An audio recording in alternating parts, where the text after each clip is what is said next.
Good evening and welcome to Smart Entrepreneurship.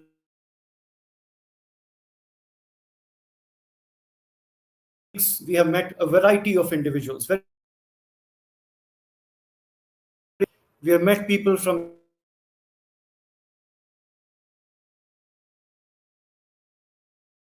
enriched by the insight.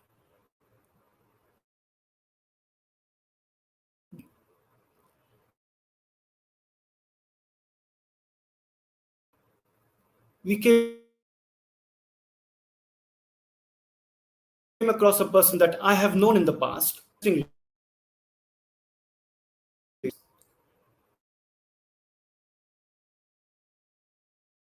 for entrepreneurship in leading universities.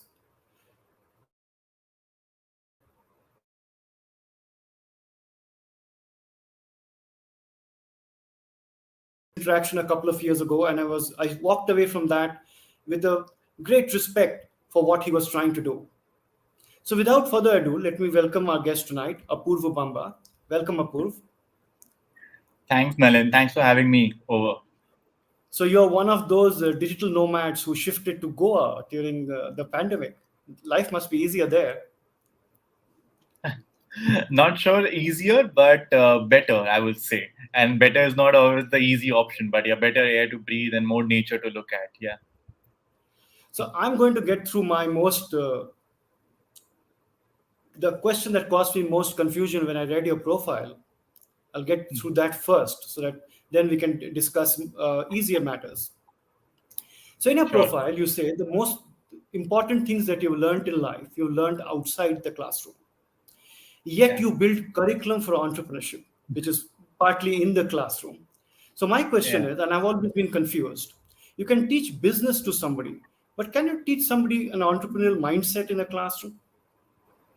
Yes, I think that's no. Thank you for actually that's a very challenging question. So I'll just take the first part first and then come back to the second part, right? So I think for me the biggest learning, I was one of those education rebels, studied in Delhi University, never understood why the professor was teaching because neither he or she was motivated nor was I motivated, right? So, and I always wondered there has to be a better way to do this, right? And luckily got privileged enough to travel a lot at a very early age. So, were part of a couple of non-profits and then realize, okay, this is where true learning can happen. When you travel, when work with people who don't look like you, who challenge your thinking, you basically that's where the mindset get developed, right? This whole myth of entrepreneurial mindset, for me it is a global mindset.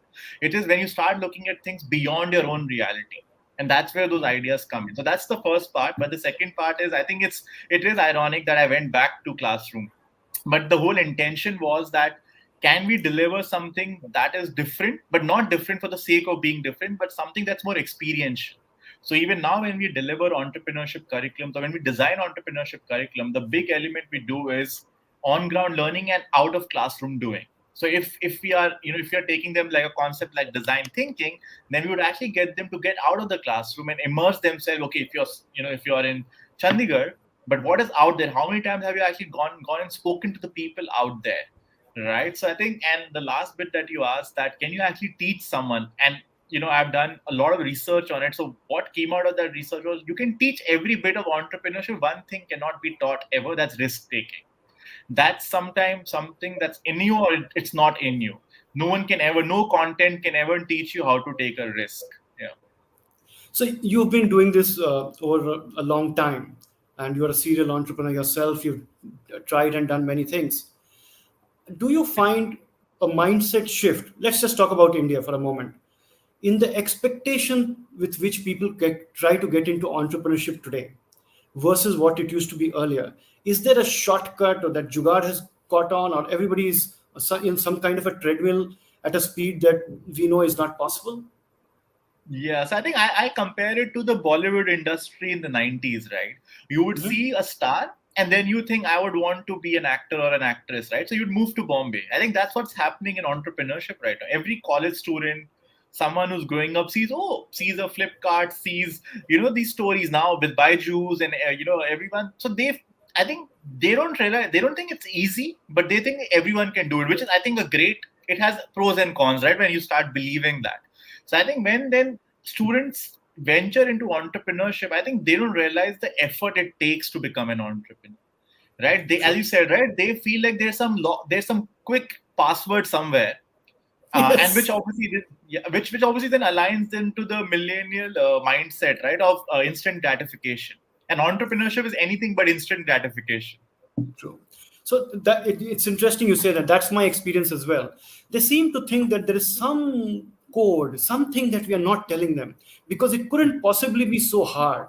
Because they have this glamorized, romanticized version of entrepreneurship, where everything is supposed to come as a birthright and come to them, and then they get almost horrified that it's so tough and they have to do everything themselves. Yeah.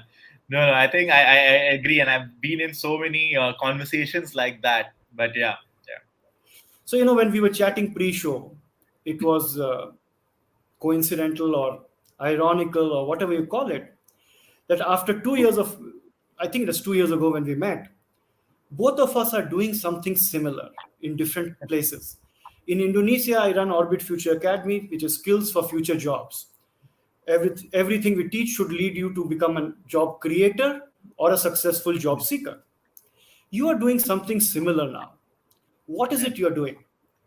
Yes, I think so. When we did a lot of work in entrepreneurship, we realized that we are only impacting a very few, right? Like a basic few. So we said, but there is something deeper, as you said, an entrepreneurial mindset. So we said, could we, and we started building a module called entrepreneurial employability. So we did a lot of work on understanding an entrepreneurship linked to employability. And I think that's another myth. Employability does not necessarily means employment. It means, as you said, right, you become a successful job seeker or you become a skilled job seeker. And that is what now we have done is, we've obviously understood the pandemic and how the gap that's widened, right, between between those who have and between those who didn't have, and now they don't even have anything, right, the tier 2 tier 3 talent. So we realized, can we build an equal opportunities platform where students actually focus on content that makes them employable rather than content that makes them learn. We realize there are enough people who will make them learn. We are not the experts in that. What we can do is, what we also talk about is content that can make you employed. So Okay. each course or each content piece on our platform is linked to an opportunity, either an internship or a project or a full-time opportunity. So If give you give if me you an do it, example. Give me an example so of content. So what we do is, so where is this content coming from, right? That's the question. So what we do is we partner with scale ups or startups who have grown massively well. So we ask them, what are the job roles you're hiring for? So we get all the job roles, we get their culture documents, and we reverse engineer that into courses. So let's say a startup is hiring for data science, but exactly what language, what task, and we turn that into a course. Now there's a data science student in a tier 2 engineering university who's studied data science but does not know how to practice it. He or she does that course, which takes almost 6 to 10 hours of their time, and if they do it well, they directly get linked to that opportunity. And now the startup also feels, oh, this student is not any random data science graduate, but also knows my company already and knows my problem statement already. So that is sort of the thinking we are going after. We're taking real opportunities in the world and turning them into employment courses. Yeah. Interesting. We are doing something similar, but not just with startups, with industry at large in Indonesia. But the Yeah. Indonesian government is doing exactly what you're doing. And it's one of the largest internship programs in the world and Okay. among the largest public private partnership skill up programs in the world. It's called Campus Merdeka, and it's just revolutionizing skilling up and education in that country. It's amazing. No, definitely, So, I've heard great things. Yeah. as I listen to you, and you probably have met thousands of entrepreneurs. So you probably met thousands of entrepreneurs across various geographies, and some geographies people have maturer platforms and maturer thinking, maturer markets, maturer products. India, we have all kind levels, and we need that too. But when you look at all these entrepreneurs, what are the one or two traits that you look for? For example, you're running an accelerator, right? You're running a Yeah. virtual accelerator globally. So when you Yeah. decide to take somebody into the acceleration program, you're virtually looking at the person like an investor, Yes. because you're going to invest time and effort Yeah. into getting them to go from point A to point B, hopefully Yeah. 5, 10, 15x. Yeah. So what do you look for in that entrepreneur? What is it that attracts you? Yes, I think for me, and I think it's the same concept I've started following in stock investment, borrowing it from this book called Psychology of Money. So essentially, what it looks like that they should be passionate about something to solve. We are not looking at ideas because ideas can change. Ideas you can coach. You can't coach the motivation to solve a problem, right? And similarly, when you're investing in stock, if you invest in something that you truly believe in, you'll hang on to it even when things are up and down. So similar concept, right? So we look at people, and it's very difficult to judge. We get it wrong as well, but we try to go deeper into why would they want to solve that problem rather than going deeper into what is their idea, right? So that is something that we really so what we call the why, Simon Sinek calls the golden circle, the why of everything.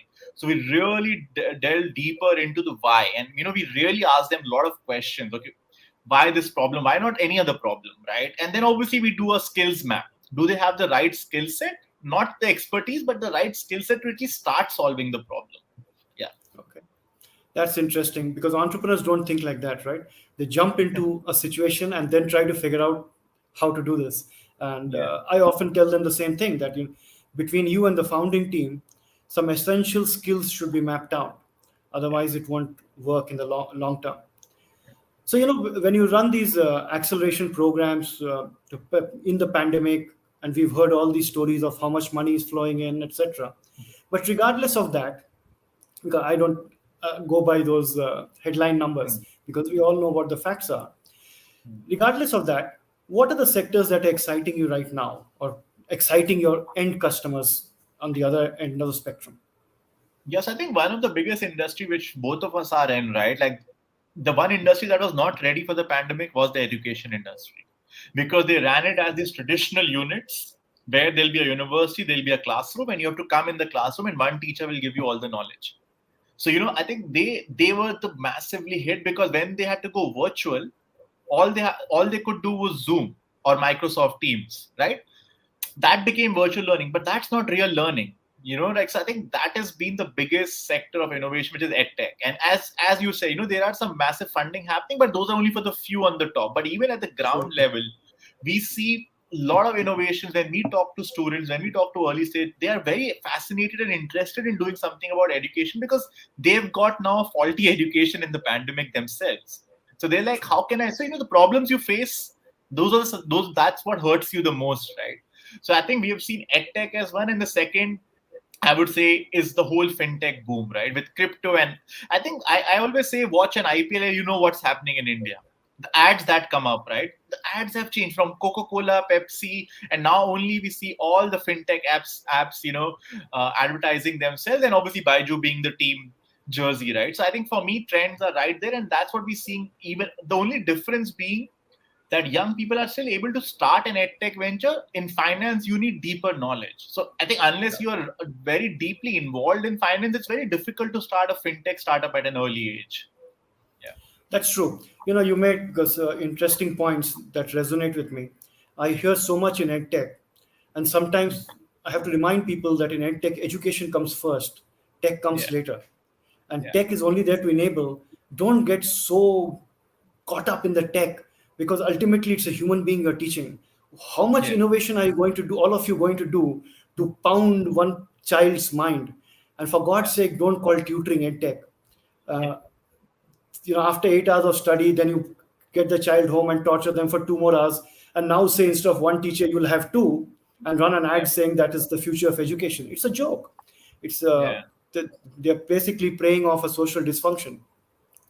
No, So definitely. yes, the move towards skilling people up and doing short-term courses that are outcome-based, Yeah. rather than doing a course that will get you no outcome and the university sells you the next degree. You do 12th, then Yeah. you do graduation, then you do post-graduation, then you do your master's, then you do your PhD. It's a vicious cycle. Nothing comes out Mm. of it. Yeah. Some of it is required for people who have that bent of mind, but otherwise, Sure. really not I required. think it's overcrowded now. I think it's overcrowded, as you said. Yeah. And I find it amazing, Purvit, that all these edtech companies and all these conversations they have, because we run a funding platform, and I see so many edtech companies come and uh, rightfully boast about what they have built. None of them have actually spoken to a student. In all the conversations, that are there in education conferences and edutech seminars and edutech funding, the end customer, the student, is never on the table. Some Hmm. old people like me are deciding what a 8-year-old person should learn, how, with what gadget, and when, where, etc. It's almost ironic. So I think there is a bit of excess and flab there, and there'll be a Hmm. shakeout. Let's see how that goes. But coming back to what we were talking about in entrepreneurship, I know you are a very accomplished public speaker and you speak at various forums, etc. I know you run accelerator programs, design entrepreneurship courses at various universities across the world. How important is it for founders to have good public speaking skills? Yeah, I think that's a very good question. A lot of students actually ask us, right? Especially when, like, for example, I'll give you, we did a project in Ladakh, and some of the ideas were amazing. Some of the entrepreneurs were amazing, but we also realized that, I think the speaking skills really come into fore when you have to actually pitch your idea to an investor or to an external. I think it's not needed to get customers. If you're a customer heavy idea, you'll get all your customers. But I think if you need that venture capital, if you need that funding, fortunately or unfortunately, there is still this bias towards, oh, you speak fluent English? Can you, project your idea in a great way? So I will actually put in not only the spoken communication skills, but also presentation skills, right? How do you present your idea? Because I think there's so many, right? As an investor like yourself, you have a fatigue. You must be getting 1,000 pitch decks in a day. So how do you make your pitch decks? And so I think that communication skill has become really key. And but for me, I think you can still bypass the verbal communication, but you really can't bypass actual presentation, like email writing or like actually presenting your idea. That's something it's a must have to be successful in today's age. Yeah. So I often advise entrepreneurs, that especially in countries where English is not the primary language, that learn English as a skill, not as a language. You don't have to be Yeah. Shakespeare and write English, but at least learn it in terms of understanding and speaking, because whether we like it or not, the largest pool of investors, industry, etc., speak that language. That's the business language today. Sure. So we try to push that as learning a skill rather than learning a language. No, that's great. Yeah. So I think we'd had a minor second of a blackout there. Yeah. When I come back to India, I always have these sudden new experiences, because in Indonesia we don't have any blackouts, we don't have power cuts. Uh, Other than the US, you have observed so many startup ecosystem, Israel, South Africa, India, etc. Which startup ecosystem you found the most vibrant or the most innovative? So I think, Nalin, we've lost you. So, but I'll continue speaking as your advice in our pre-show.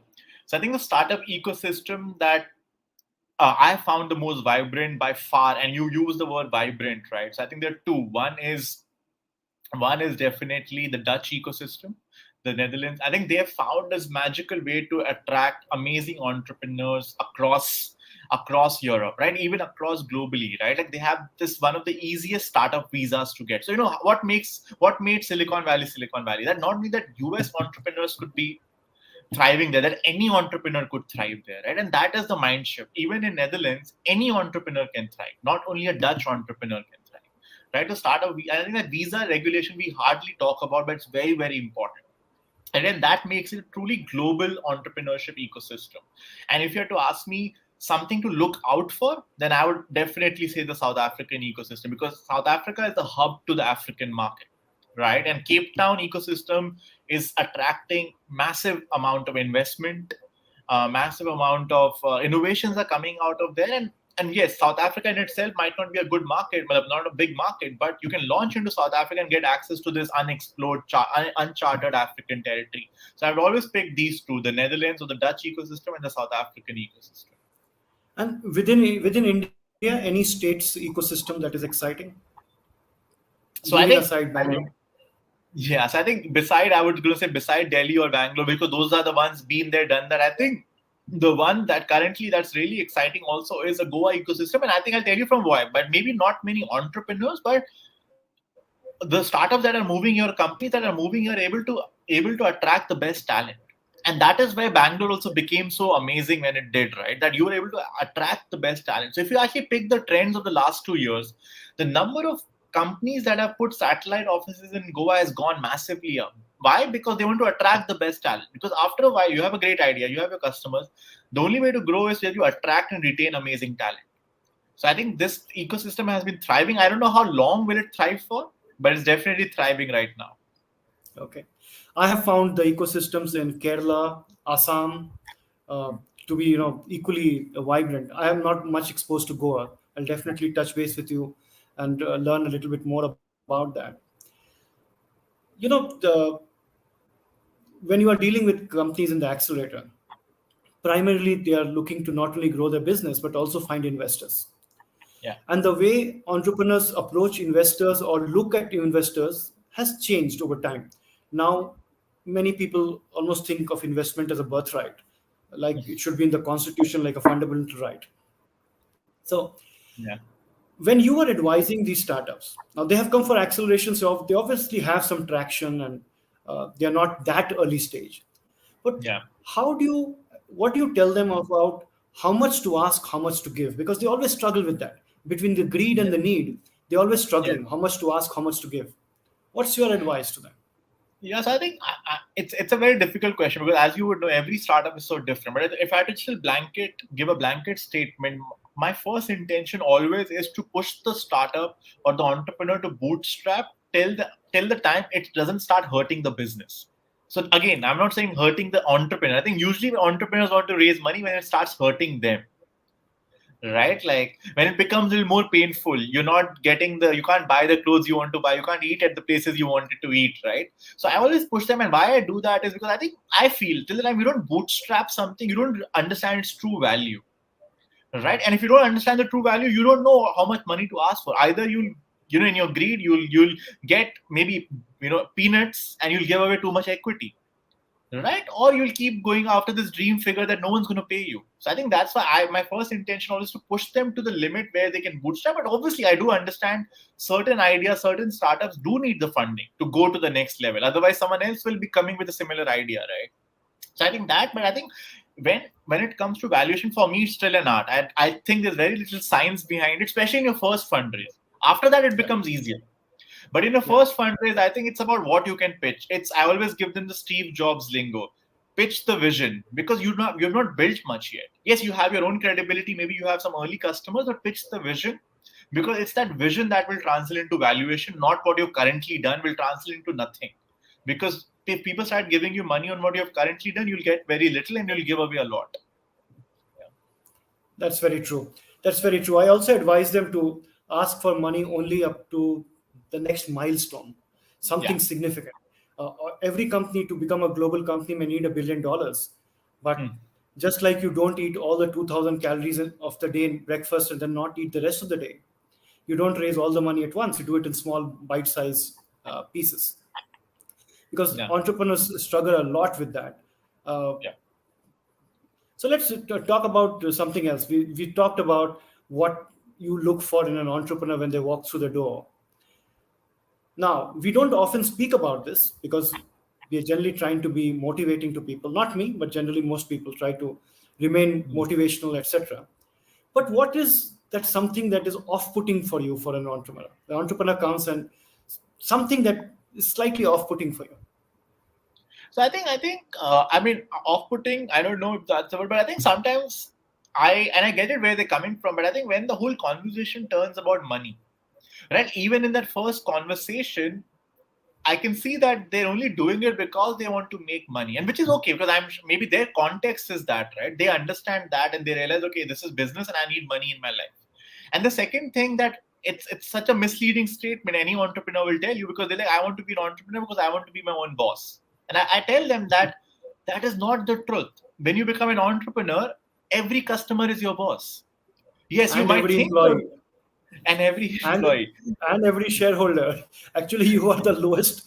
You're Yeah. really right at the bottom, at least in early Yeah. stage, right? So I always give them that example that who do you think will make the customers happy? Because if you don't have customers, you have nothing. So so even if you've made the best product, if your customer is not happy and they're complaining, you have to solve those complaints. And that's what, so don't think of entrepreneurship as will make you quick money or you'll be your own boss. Those two are myths. I mean, yes, money is a byproduct of being successful in entrepreneurship.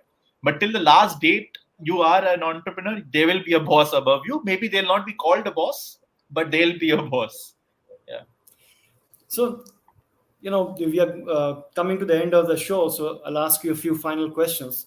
So, I have known you through your company, Ingenious Faces, and I have seen the quality of the work you do and kind of people you bring to the table. Very impressive. Now you're doing something different on this skill up, employability, connecting startups, etc. to it. So, if I were to ask you as an investor and you as an entrepreneur, what's your vision for this business?